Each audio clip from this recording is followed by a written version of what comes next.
Mr. and Mrs. Jim Tate.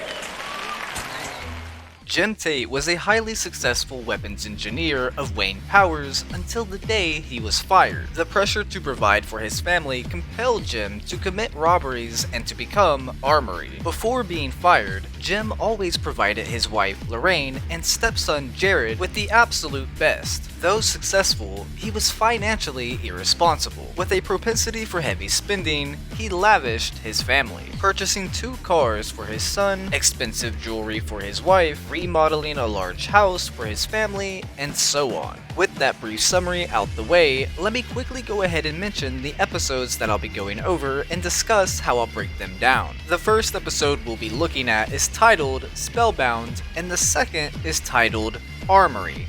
Rather on the nose, isn't it? Anyways, like always, there will be some skipping within the episodes themselves, but as usual, that's just to stay focused on our villain of the day. With all that out the way, let's dive right into Spellbound. For this episode, we'll only be looking at the wedding scenes as that is our introduction to Jim Tate. It starts off as expected.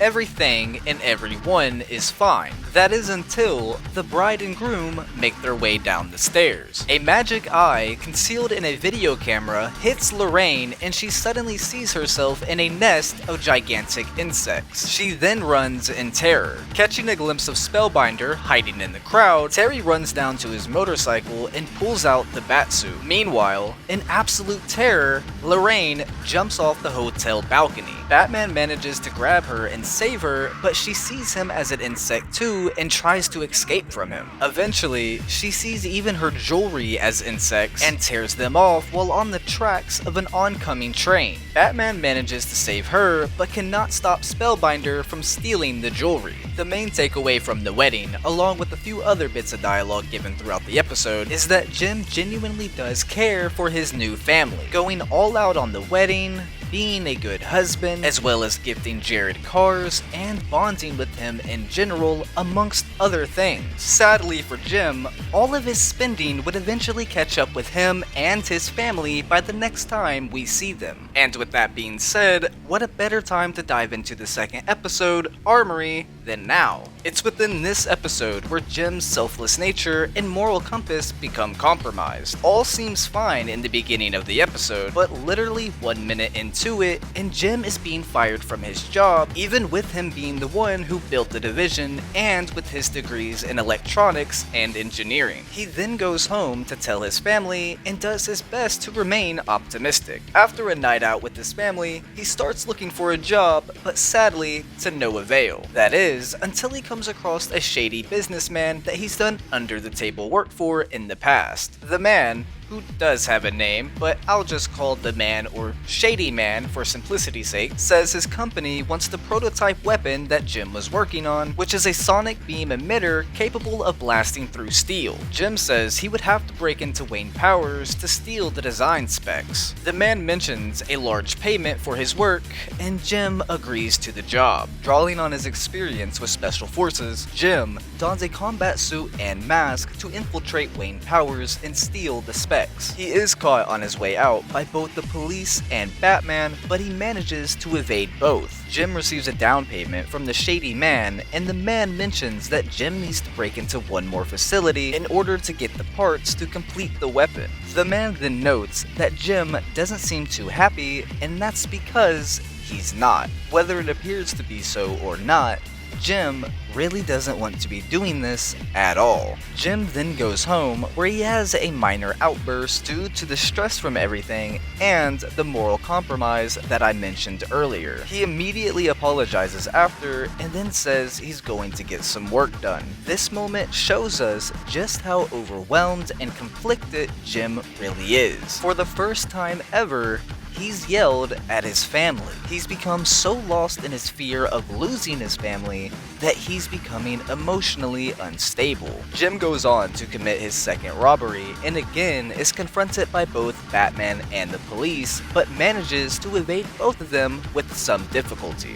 Before Jim arrives home, Jared sneaks into his workshop wanting to know what's going on, and hides under the table as he hears his stepfather and the shady man entering the workshop. Jim then assembles the completed weapon and demands his final payment. A spider then gives Jared away, and after being pulled out from under the table, Jared confronts his stepfather after hearing that he is Armory. Hearing their raised voices, Lorraine also comes in and learns her husband's secret. Jim pleads that he has only done it for them and as a temporary measure, but Lorraine and Jared don't believe him or his words. Lorraine tells Jim that the money meant nothing to them and that he wouldn't have lost his family just because he got fired. She then tells Jim that he didn't do this for them, but rather only for himself. This is partially true, as while under the stress, his mind began to break. He even mentions to the shady man that his encounters with Batman and the police reminded him of war. However,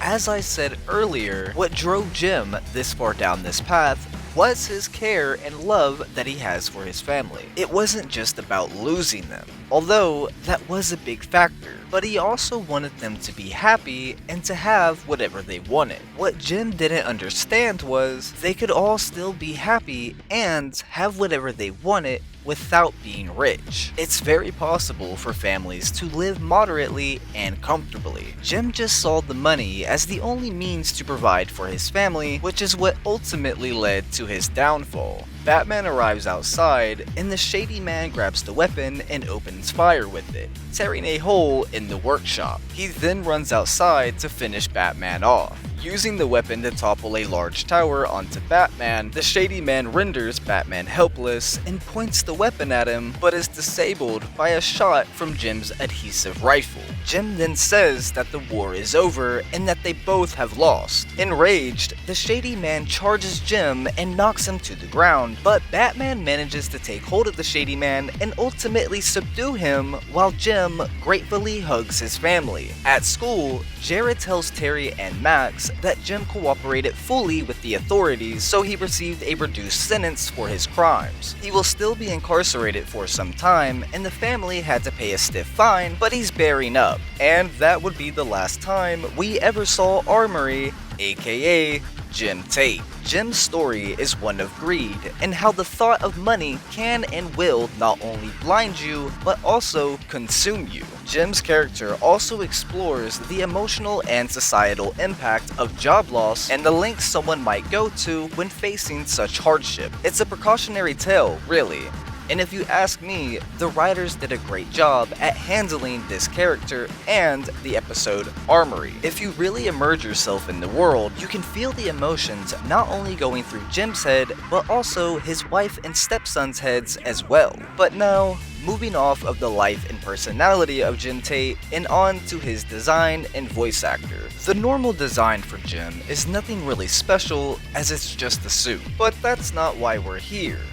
We're here for his Armory design. The design for Armory is done perfectly, as you have the military aspects to the design, but then you also have the vigilante aspects to the design as well. The design kinda gives me Payback all grown up vibes, and honestly, I love it. Speaking of Payback, I've done a video on him if you want to hear about him. But back to Armory. The design for Armory also just matches well with Terry's other villains. But now, moving off of the design and on to Jim's voice actor. Jim Tate was voiced by Darian Harewood, and for those that didn't know, he played Jim Rhodes in Iron Man 1994, 8-Ball in the movie Full Metal Jacket, and Jesse Owens in the movie Jesse Owens' Story, as well as many, and I do mean many, other great roles. So huge shout out to Darian Harewood. With all that said though, this has been